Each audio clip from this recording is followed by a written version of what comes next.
Bismillahirrahmanirrahim. Assalamualaikum warahmatullahi wabarakatuh. Berita Al-Hijrah 22 Syakban 25 Mac. Bersama saya Nazirah Syaringat dan berikut tajuk utama malam ini. Penyanyi nasyid Kantoi.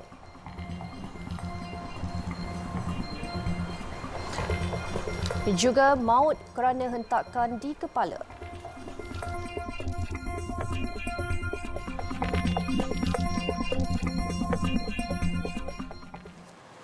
Kegiatan penyanyi yang juga komposer muzik menanam dan proses pokok ganja terbongkar selepas kediamannya di kondominium di Kota Damansara diserbu semalam. Ketua Polis Daerah Petaling Jaya Assistant Commissioner Muhammad Fakhruddin Abdul Hamid berkata, hasil pemeriksaan di dalam rumah berkenaan menemui 17 pokok ganja yang ditanamnya sejak 2 bulan lalu.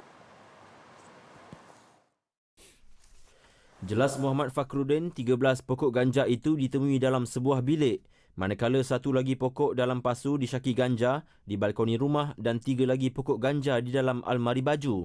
Pihaknya turut menemui satu bekas plastik di atas kabinet dapur mengandungi 2 plastik lut sinar ketulan mampat daun kering disyaki ganja seberat 214 gram. Okey, sebenarnya untuk yang kes berkaitan dengan tangkapan ganja, pokok ganja dan juga ganja, sebenarnya dia tidak ada pun untuk mengedar.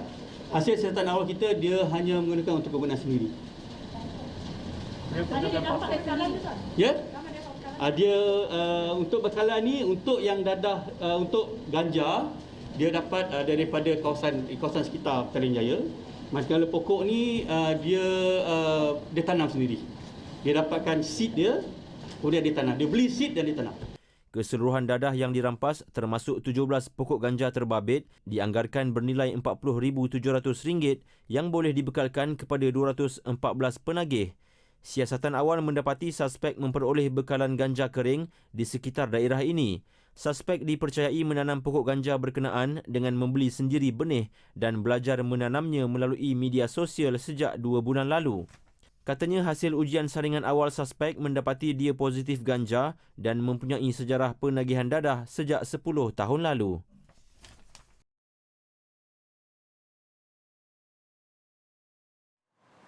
Di Perak, polis menahan pemandu kereta Mercedes-Benz berusia 37 tahun ekoran membenarkan aksi berbahaya 3 anaknya dengan mengeluarkan kepala ketika kenderaan berkenaan bergerak di jalan raya semalam.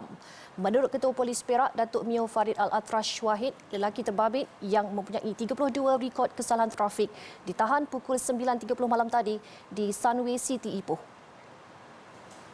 Dan siasatan akan diteruskan.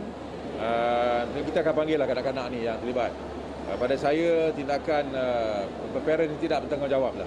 Kalau tengok benda tu viral kan di social media, memang tidak bertanggungjawab. Membenarkan anak-anak dia keluar kepala daripada kereta jalan dengan laju dan sebagainya. Itu tindakan tegas akan diambil dan kita akan selesaikan siasatan ini. Jelas Datuk Mio Farid Al-Atrash, lelaki terbabit yang bekerja sebagai ejen insurans di reman 2 hari bermula hari ini sehingga esok. Katanya 3 kanak-kanak tersebut yang berumur 4, 7 dan 8 tahun juga akan dipanggil bagi dirakam percakapan bagi tujuan siasatan. Sebaik selesai, kertas siasatan akan dirujuk kepada Pejabat Timbalan Pendakwa Raya untuk menuduh lelaki terbabit. Semalam tular rakaman video berdurasi seminit 2 saat itu di laman Facebook Info Road Blog yang menunjukkan 3 kanak-kanak melakukan aksi berbahaya dengan mengeluarkan kepala ketika kenderaan itu bergerak di jalan raya. Kes disiasat mengikut Seksyen 336 Kanun Kesiksaan, iaitu perbuatan yang membahayakan nyawa atau keselamatan diri orang lain. Susulan kematian kanak-kanak berusia 11 tahun di Pahang, Ketua Polis Negeri Datuk Ramli Muhammad Yusof memaklumkan punca kematian mangsa di salah sebuah rumah kebajikan untuk anak yatim dan asnaf di Kuantan adalah akibat hentakan di kepala dan bukannya dicekik. Keputusan itu diperoleh menerusi proses bedah siasat dan kertas siasatan terhadap suspek berusia 16 tahun kini sedang dilengkapkan. Dapatannya adalah dia bukan kecederaan dalam kepalanya lah, bukanlah seperti yang dilaporkan sebelum ini, ada yang mengatakan dicekik dan sebagainya. Itu adalah bukan punca kematian Gemulah tadi, ini budak 11 tahun ni tadi. Dan perkara itu dalam siasatan polis. Punca kematian adalah dia, kalau tak silap saya, dia blunt object lah katakan. Macam terentak lah.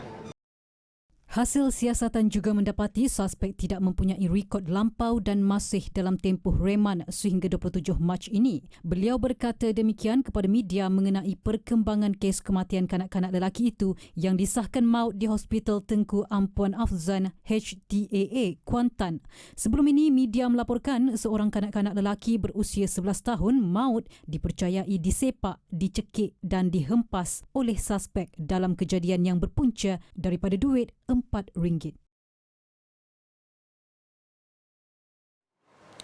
Gara-gara memukul rakan sehingga menyebabkan kematian kerana dipercayai mempertahankan maruah isteri dan anak-anak, seorang pemandu lori terpaksa meringkuk di tirai besi selama 6 tahun. Hukuman terhadap tertuduh S. Saravanan 44 tahun itu diputuskan Pesuruhjaya Kehakiman Maizura Muhammad di Mahkamah Tinggi Air Keroh. Saravanan yang sebelum ini didakwa di bawah Seksyen 302 Kanun Keseksaan dijatuhi hukuman itu selepas mengaku bersalah atas pertuduhan pilihan mengikut Seksyen 304(b) Kanun sama.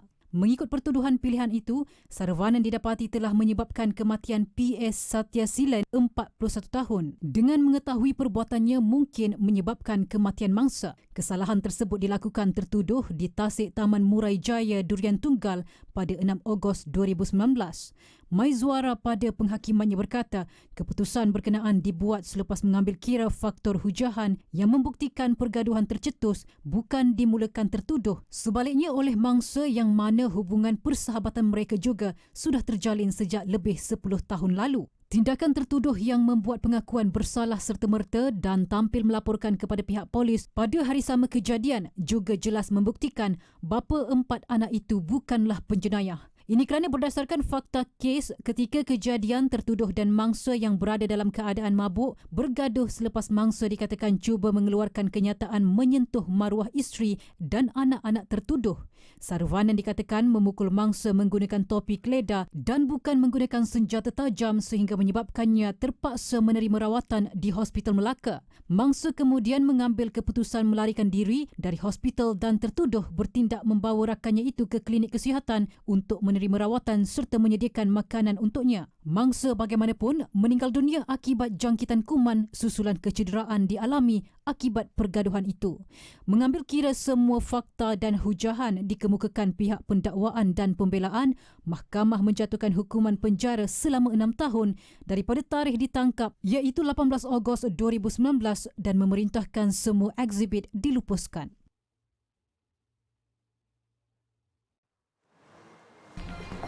Selepas ini, lebih 3,000 nelayan rugi.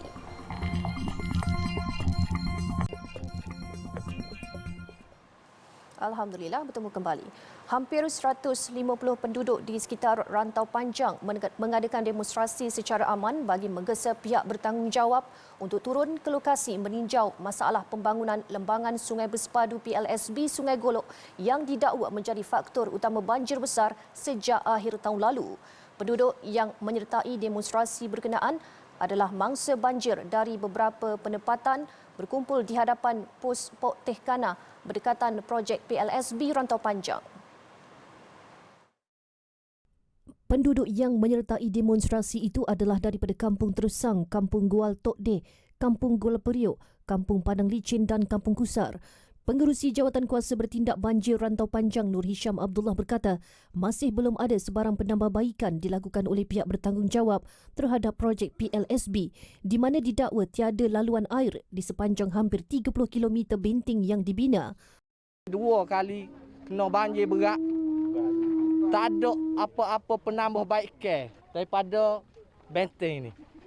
Punca, saya boleh kata 100% lah, punca utama banjir berat ni berpunca daripada benteng ni lah. Sebabnya tak ada satu pun gate untuk air tubik. Daripada 30 kilo rasa ada. Daripada Laceh sampai tu Ubel. Satu pun gate air tak ada untuk alirkan air. Lepas tu air nak pergi mana? Beliau turut mendakwa kawasan yang tidak pernah dinaiki air juga turut mengalami banjir yang teruk dalam kejadian pada akhir Disember lalu dan terbaru pada awal bulan ini disebabkan air tidak dapat mengalir kerana terdapat benteng. Menurut Nur Hisham, penduduk yang terlibat berharap agar pihak kerajaan dapat mengambil tindakan segera menambah baik benteng tersebut bagi mengelakkan mereka menerima kesan banjir luar biasa terutama menjelang akhir tahun. Saya bukan nak minta PT, bukan nak minta kereta. Nak mari suruh tolong tengok. Saya nak bincang mari di balas tersen kita duduk selo. Nah, kita nak bincang di hotel. Tak ada duit saya ke kapung. Nak royak benteng ni lagu mana ke sudah? Okey, pasal 1 dia kata siap 80%. Pasal 2. Nak sampai pasal 2 ni rasa saya ni tak ada dah mati dah rasa. Mak saya ni pada tahun ni tak pernah berlaku banjir sini kerana benteng ni tembok ni lah yang jadi begini. Benda-benda ni habis punah rana habis Tak pernah selamat gapo pun supaya cepat naik. Sebab dia benteng ni lalu tinggi. Tinjauan ke lokasi berkenaan juga mendapati demonstrasi itu dikawal oleh pegawai dan anggota polis Diraja Malaysia PDRM bagi mengelak sebarang perkara tidak diingini berlaku.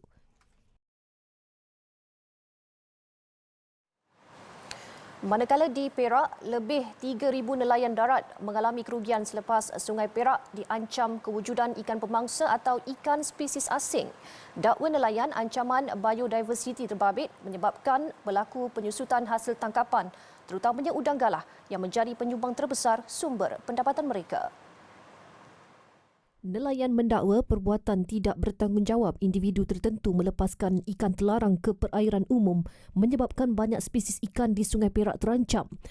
Kejadian 250 sangkar ikan pecah pada 29 Mac tahun lalu akibat banjir di Teluk Intan juga dakwa mereka menyebabkan 3 ikan spesies asing iaitu keli ekor merah, baung ekor merah dan patin sirip tinggi terlepas ke Sungai Perak dan merosakkan ekosistem sungai. Jadi ikan ni memang ikan pemangsa. Dia akan makan ikan asal di sini. Ikan asal kita biasalah ikan baung, ikan lampam. So ikan inilah ikan pendapatan nelayan kawasan-kawasan ni. Macam ikan lampam ni, ikan ni kita buat perkasam apa semua. Jadi ikan ni jadi mangsa. Ikan ni memang laku, dia memang makan kuat. Menurut nelayan, ancaman ikan asing tersebut menyebabkan sumber pendapatan mereka terjejas teruk. Dakwa mereka spesies ikan terkena tempatan seperti ikan temoleh, kelisa, toman bunga, kelah, sebarau, haruan, kalui, jelawa serta udang galah kini sukar didapati akibat ancaman ikan pemangsa terbabit. Kadang-kadang susah untuk mendapatkan ikan yang besar lah bagi setiap minggu. Mungkin dia bajet mungkin 10 kilo hingga 20 kilo seminggu. Sekarang mungkin dapat 5 kilo atau 7 kilo seminggu sajalah. Sementara itu, bagi memastikan hasil pendapatan nelayan darat tidak terjejas, Jabatan Perikanan Perak dalam proses draft akhir meminda kaedah-kaedah perikanan Sungai Perak 1992 serta kaedah-kaedah perikanan akuakultur perikanan darat Perak. Kita ada undang-undang lah dan kita sedang merangka untuk meningkat ni semulalah kaedah-kaedah perikanan Sungai Perak tahun 1992 dengan menambahkan peruntukan larangan spesies-spesies ikan dan mungkin kita nak menambahkan denda lah ataupun hukuman kepada mereka yang melanggar melepaskan ikan yang terlarang ni. Katanya dengan pindaan baru itu, individu yang ditahan melepaskan ikan terlarang ke perairan umum boleh didenda sehingga RM5,000 atau RM10,000.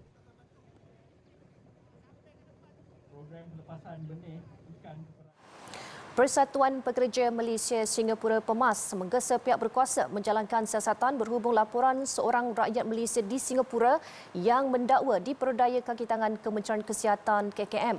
Pengerusinya S. Dayalan berkata pihaknya menerima aduan daripada A. Batu Malai bahawa dia dihantar ke hotel untuk menjalani kuarantin dengan kos ditanggung sendiri, sedangkan dia sudah menerima arahan kuarantin di rumah dari KKM.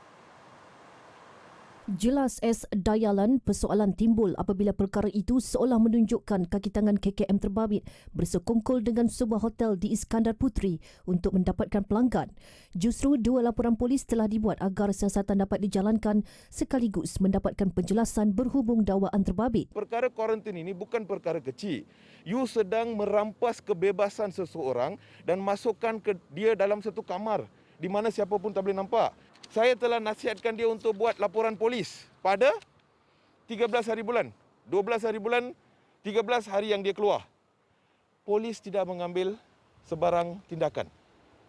Sebab polis cakap ini rujukan KKM. Saya tak faham di sini. Macam mana boleh rujukan KKM? Macam mana KKM nak siasat kes ini, nak siasat pihak hotel? Polis kena ambil sebab mungkin ada unsur rasuah di sini.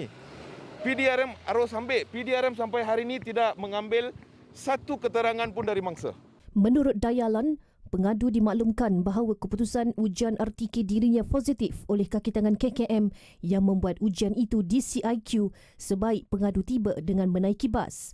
Bagaimanapun pengadu mendakwa dia sudah disahkan negatif bagi ujian RTK yang dibuat di Singapura sebelum perjalanan pulang ke tanah air. Ketika diminta menunjukkan kit ujian sebagai bukti pengadu positif, kaki tangan KKM terbabit enggan, malah bertindak memarahi pengadu apabila dia mahu membuat ujian sekali lagi. Pengadu kemudian memuat naik satu video yang memaparkan bahawa keputusan ujian RTK-nya negatif. Namun sebaik video berkenaan dikongsi, pihak hotel membenarkan pengadu keluar daripada hotel dengan membayar kos satu malam iaitu RM212.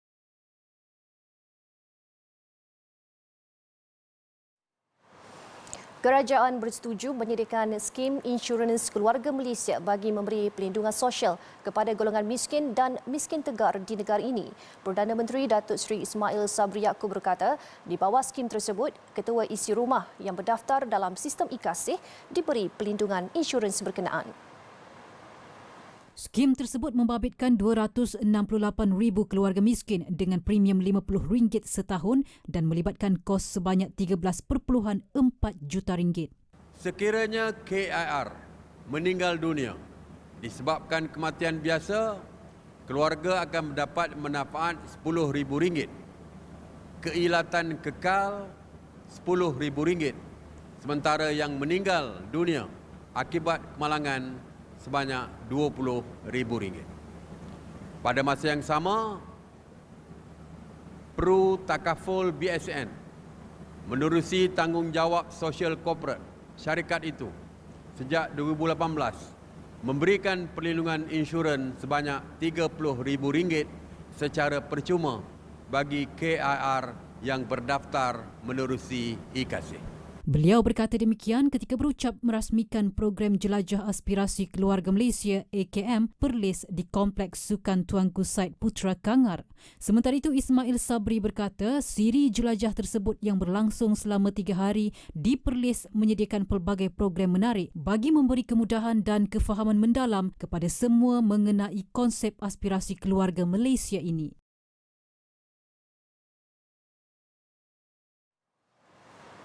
Lebih 70 usahawan dan personaliti wanita seluruh negara diraikan pada Majlis Women of Excellence Award 2021-2022 anjuran FM Media Communication bersama majalah The CEO. Anugerah yang julung kali diadakan itu bagi mengiktiraf sumbangan ikon-ikon wanita menerusi bidang dan kemahiran masing-masing. 50 kategori anugerah dipertandingkan kali ini membabitkan pelbagai industri, antaranya wanita dalam perniagaan, usahawan wanita baru terbaik, anugerah khas kepimpinan serta anugerah media. Ia dirasmikan Timbalan Menteri di Jabatan Perdana Menteri Tugas-Tugas Khas Datuk Mastura Muhammad Yazid. Tujuan majlis ini diadakan adalah kami untuk memberi pengiktirafan dan juga menyediakan satu platform di mana kami mengumpul para usahawan-usahawan wanita berjaya dalam satu bumbung di mana mereka boleh meraihkan. Pada masa yang sama juga mereka dapat mencipta satu peluang baru di kalangan mereka untuk meningkatkan mereka punya networking dan circle dalam bisnes dan juga bidang-bidang yang lain. Turut menerima anugerah penerbit eksekutif dan pengacara TV Al-Hijrah Syafinas Yunus yang mengungguli kategori Women and Media Award. Kriteria pemilihan penerima anugerah ini dibuat berdasarkan pencapaian individu dan syarikat, tanggungjawab sosial terhadap masyarakat selain pengiktirafan yang diperoleh di luar negara. Majlis bertemakan Flower Fantasy ini dibuat sempena sambutan Hari Wanita yang disambut pada bulan Mac setiap tahun.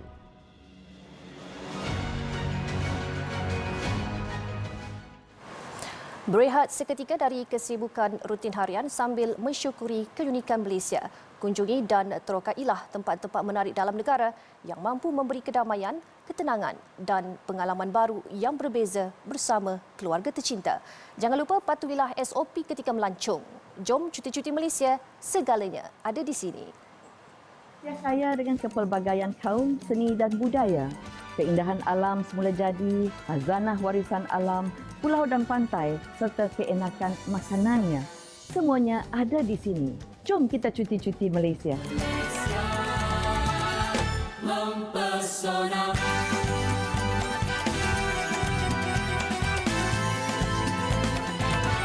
Cuti-cuti Malaysia.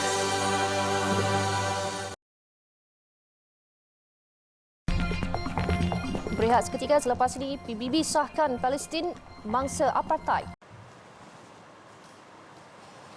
Laporan luar negara, Pertubuhan Bangsa-Bangsa Bersatu PBB buat pertama kalinya menggunakan istilah apartheid ketika merujuk kezaliman rejim Zionis terhadap Palestin. Menurut penyiasat khas yang dilantik PBB, Michael Ling, apa yang berlaku di Palestin jelas adalah satu jenayah pembersihan etnik. Memetik laporan portal Arab News, Ling melaporkan ketika ini kira-kira 5 juta rakyat Palestin hidup tanpa kewarganegaraan maupun hak asasi. Mereka juga dalam keadaan amat tertindas tanpa sebuah negara yang merdeka. Beliau juga menyifatkan rakyat Palestin di kawasan diceroboh Israel hidup dalam diskriminasi sistematik dan penindasan yang diinstitusikan.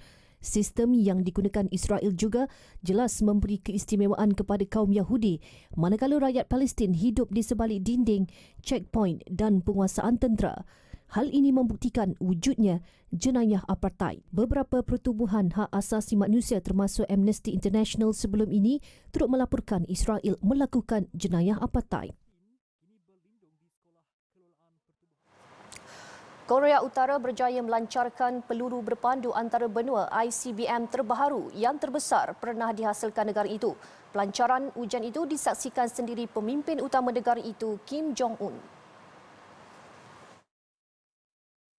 Ini adalah ujian ICBM penuh yang pertama dan terbesar oleh Korea Utara sejak 2017. Menurut Jong-un, ujian peluru berpandu ini membuktikan kekuatan Pyongyang dalam menghadapi konfrontasi berpanjangan dengan Washington. Peluru berpandu Hwasong-17 itu mampu terbang lebih tinggi, lebih lama dan bergerak sejauh 6,200 km. Ia jauh lebih baik berbanding mana-mana ujian pernah dilancarkan Korea Utara, termasuk ICBM yang dikatakan boleh menyerang mana-mana bandaraya utama Amerika Syarikat sebelum ini. Jepun dan Korea Selatan dan Amerika Syarikat mengutuk keras pelancaran ICBM terbaru ini.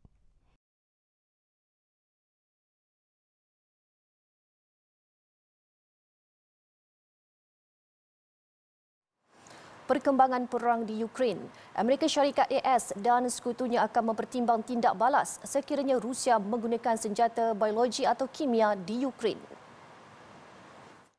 Kebimbangan itu wujud setelah timbul desas-desus bahawa Presiden Rusia Vladimir Putin akan menggunakan senjata kimia atau biologi susulan prestasi mengecewakan operasi ketenteraannya di Ukraine.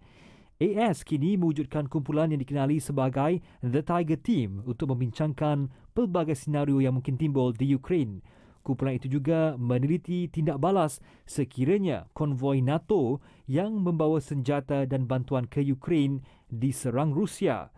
Langkah itu menjadi antara isu utama pada sesi luar biasa NATO di Brussels semalam apabila Presiden AS Joe Biden buat julung kalinya bertemu secara tertutup dengan pemimpin 29 negara NATO lain sejak Putin menyerang Ukraine.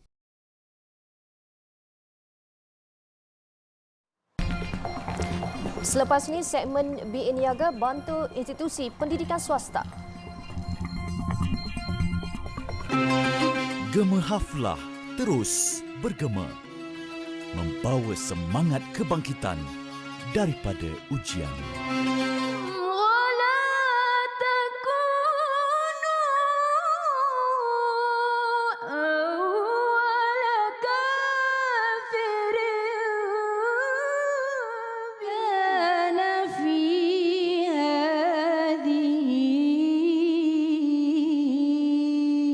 أعمى فهو في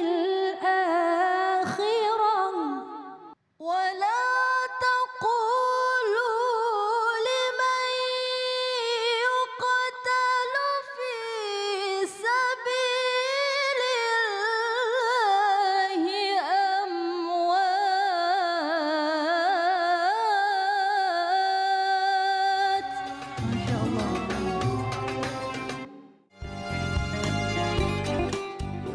Zakat yang dia bayar itu akan membebaskan dia daripada hukuman dekat akhirat. Akan membebaskan dia hukuman di akhirat. Tindakan mengagih zakat secara sendiri tanpa melalui wakil yang dilantik pemerintah adalah melanggar undang-undang di bawah Seksyen 16(B) Akta Kesalahan Jenayah Syariah.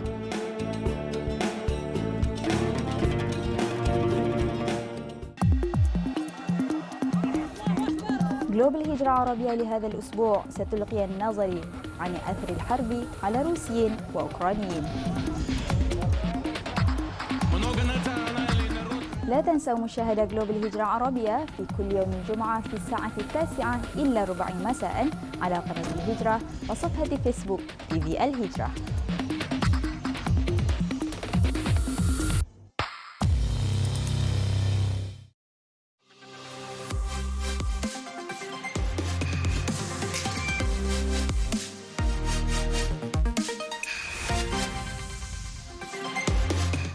Syarikat Xiaomi EduWave Berhad menjalinkan beberapa kerjasama dengan 5 syarikat dalam usaha membangkitkan semula institusi pendidikan swasta di negara ini. Menurut Ketua Pegawai Eksekutifnya Rizwan Abdul Aziz, pihaknya prihatin dengan sektor berkenaan yang terkesan akibat pandemik COVID-19 membabitkan taska, tadika dan sekolah swasta. Jelas Rizwan, 5 syarikat yang terlibat dengan memorandum persefahaman MOU itu ialah Pilihan Bestari Sendiran Berhad, Akademi Generasi Mukmin EduZone Sendiran Berhad, ECCE Educator Training Academy Sendiran Berhad, Pipa Kids International Sendiran Berhad dan Helsinki International School Group daripada Finland.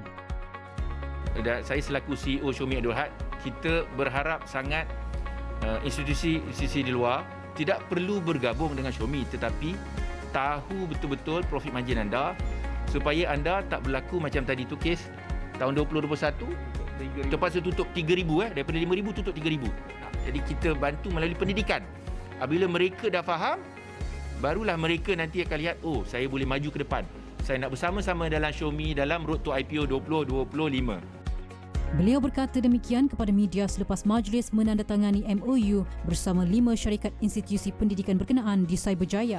Tambah Rizwan lagi, Xiaomi EduWave Berhad tidak sekadar membantu institusi-institusi pendidikan swasta, tetapi juga berusaha meningkatkan gaya hidup pendidikan yang berkualiti kepada anak-anak di negara ini dan di seluruh dunia. Pada majlis sama, sebanyak 1,000 ID pembelajaran online Kids Flix bernilai RM199 bagi setiap satu ID diberikan secara percuma khusus kepada pelajar B40 Universiti Sains Islam Malaysia USIM oleh Kids Flix International Sendiran Berhad. Kids Flix hadir menghasilkan satu program interaktif untuk membantu taska dan tadika, dan juga ibu bapa memiliki satu program interaktif yang lengkap mengikut apa yang ditentukan oleh pihak kementerian di bawah KPM untuk menghasilkan satu program saja yang menepati untuk anak-anak belajar di rumah, dan bukan saja di rumah tetapi dalam keadaan sekarang.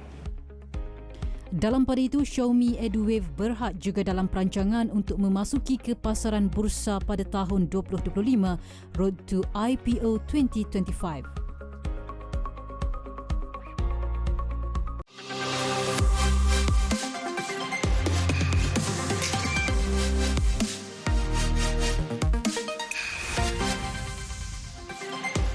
Program Semarak Niaga Keluarga Malaysia dan Bantuan Banjir Keluarga Malaysia mencerminkan prinsip keluarga Malaysia di mana tiada yang dipinggirkan, bagai berdiri sama tinggi, duduk sama rendah, bersukat sama paras, bertimbang sama berat. Baik, ikuti berita Al-Hijrah di Facebook, Instagram, Twitter, YouTube dan TikTok serta layari alhijrahnews.com untuk lagi berita-berita pilihan eksklusif dan menarik. Saya Nazira Syaringat. Assalamualaikum dan selamat malam.